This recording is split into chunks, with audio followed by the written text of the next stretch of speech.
Welcome to the AFR Saints channel, where we provide you daily content on your favorite team, the New Orleans Saints. Do us a favor and hit that subscribe button. Be sure to leave your comments below and smash that like button. Who dat?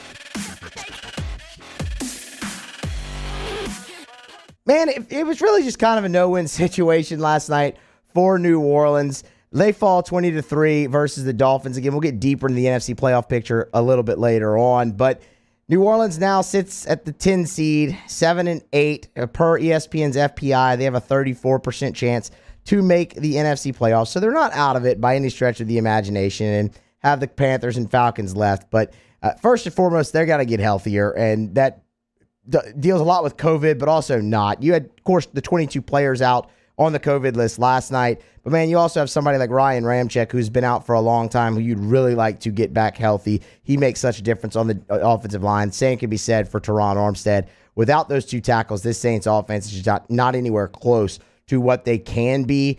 Obviously, we haven't seen them anywhere close to what they can be at all this year, but they're even better having those two guys than they are without, and it shows up time and time again. As far as Ian Book goes last night, I mean, man, look, that had to be kind of what you were going to expect, right? It's a rookie quarterback who was a fourth-round pick coming into this game, having about 4 days to prepare. I know Sean Payton kind of downplayed that a little bit after the game, that, it wasn't really the time frame to prepare him for it as much as it was not being able to run the ball, which was a key. They didn't protect him very well. Cesar Ruiz was really bad last night. We can talk about number 51 because he whiffed multiple times, just flat out whiffed multiple times. And for a second-year player, that can't happen. You have to be able to at least get a hand on somebody First-round pick. Who's in front of you, and a first-round pick, mind you.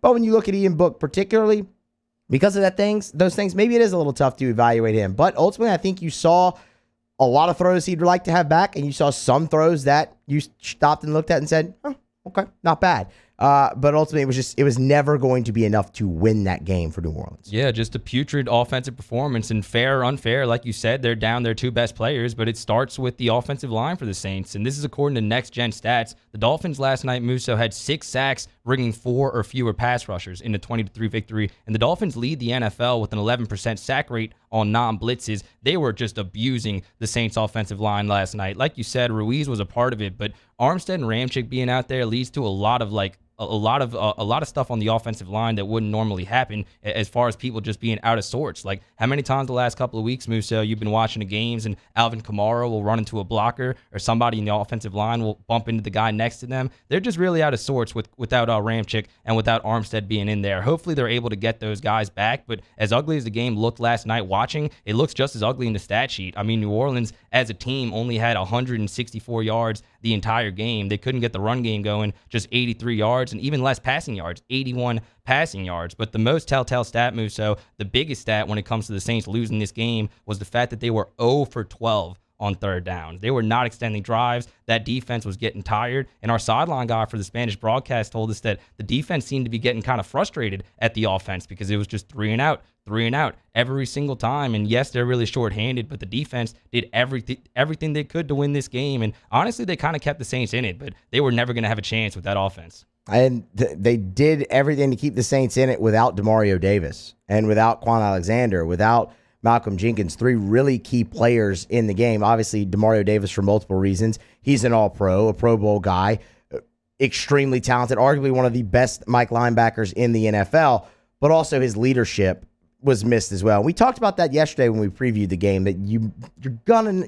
not having 56 out there, team captain. Look, it's the guy who does the pregame chant to break down the team. Like, all of that kind of stuff, that does matter in the long run in a game. I thought Pete Werner played admirably in Davis's absence. Werner's really kept coming along nicely this season. Zach Bond, it's still a struggling coverage for him. And, I mean, you saw that the tight ends kind of feasted last night without Malcolm Jenkins, without Quan Alexander on the field for New Orleans. But the pass rush was still pretty good. They only gave up 1 touchdown. The defense did 1 touchdown, 2 field goals. The other score, obviously, was the pick 6 from Book, which happened on third down, to your point. So overall, Marcus Davenport rushed the pass really nice, had the forced fumble. Cam Jordan continues his nice play over the last month or so. Defense is still there, but when you look at the Saints, same story. If they can't find some shred of offense, it's just going to be a struggle week in and week out. What do you think of Marshawn Lattimore in this game? I know the stats look really good for Jalen Waddle, 10 catches, 92 yards, and the touchdown, but I think a lot of that was Miami kind of utilizing him correctly. They were moving him around from the backfield to out wide to the slot. I thought they were doing a really good job, and not all of that was on Marshawn Lattimore. He got beat a couple of times, and he also had an interception, but that was a really fun matchup to watch last night. And I see a lot of people saying that Lattimore had a bad game against Waddle. I wouldn't go that far, but I thought it was a good matchup, and I think Waddle's a hell of a player that's being utilized really well by Miami right now. Well, that's the thing. It's how that's what Miami does, though. It's how they use him. Hey, we look deeper into their winning streak yesterday, Mario. We noted on Tua's numbers: 74% completion, over 1,100 yards, 7 touchdowns, 3 interceptions. The 74% completion is what should jump out at you. It's not. It's a bunch of high percentage throws. They're not taking a lot of risks. They're letting him make winning plays that way, and he's been very good at that. And Jalen Waddle's a huge part of that. But you saw him even miss Waddle multiple times last night as well on the interception. Actually, mind you, he forced the ball downfield when he had Waddle open underneath. Granted, it was Marshawn Lattimore who made the interception on that overthrow. But no, I thought Lattimore played well last night. I think it is more what you say, how they utilize Waddle, but just how their offense operates as a whole. It looks kind of similar to what Drew Brees and the Saints did for a very long time. A lot of high percentage throws that turned into chunk plays. And when you have somebody with the open field ability and speed that Jalen Waddle has, you're going to get a lot of those. Just get the ball into his hands, and he's going to make something happen. Yeah, it's really interesting kind of the trend I think that you're seeing, because that is a trend. I feel like before you weren't drafting guys that your quarterback played with in college just because they had that chemistry, but you saw it work out really well with Jamar Chase and Joe Burrow. You're seeing the same thing, or you're seeing something similar with Tua Tagovailoa and Jalen Waddle. And as far as Tua goes, to your point, I think a lot of the criticism for him, Musso, his first 2 years has been a little bit unfair. Obviously, he was a rookie quarterback. Now he's a young quarterback, was dealing with injuries, was dealing with the COVID year. And I think a lot of the criticism was unfair. But that being said, he still does have some work to do. Like you said, the accuracy that I saw at Alabama is not the same accuracy that I'm seeing in the NFL. And credit to him, he's led his team to a lot more wins than he has losses. But the accuracy, to me, has not really translated over. And if I'm a Dolphins fan, I want to see, despite the team's success, because again, the team has had success, I want to see a significant jump from Tua Tagovailoa in terms of him attacking the field and just being more accurate in his third season. If not, they might explore other options. Here was Sean Payton last night after the loss. It's kind of where we're at to some degree, a little bit as a league, but it seemed like obviously a lot went on in the last week and a half. You know, I thought our defense battled. We did some positive things in the kicking game, and it's, look, in fairness to Ian, it's impossible to evaluate his play. Hopefully we can get a little healthier, get some guys back, and be ready to go next week. Yeah, I mean, he said it again there. It's tough to evaluate Ian Book, and we talked about that a little bit. I'll tell you what, Mario, it's tough to kind of just evaluate the Saints as a whole in this game. It's tough to evaluate every part of it, including play calling or something like that from Sean Payton. That changes drastically when you're missing the guys that they are, and you only have 4 days to game plan with this quarterback who's going to start his first game. All of that changes just drastically. So the big takeaway from that at the end of the cut is Sean Payton. You got 2 games left. You're not out of it. Get some guys healthy and move on. And look, you should. Based on when the majority of these guys went into the protocol, you should have the majority of them back Sunday when you face the Panthers at 3:25 for America's Game of the Week. That's a game. Look, the Panthers have been eliminated from playoff contention. They literally have nothing to play for left. The fans in Carolina are chanting for the firing of Matt Rule.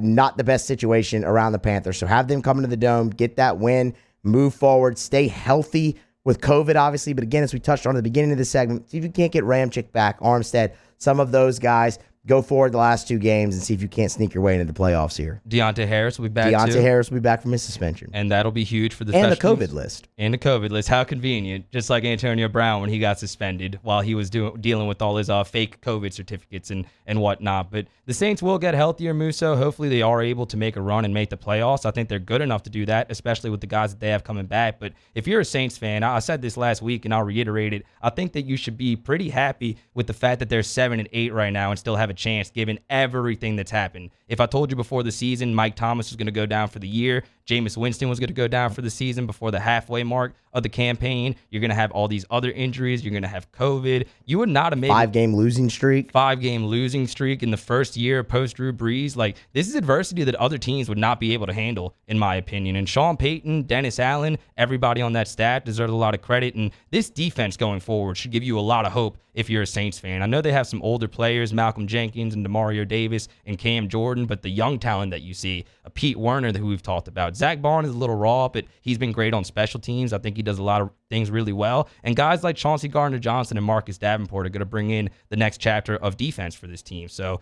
we don't know what's going to happen these next 2 games. Maybe they sneak in. Hopefully they do. But if you're a Saints fan, given what you've seen so far, I think you should be really encouraged for 2022 regardless.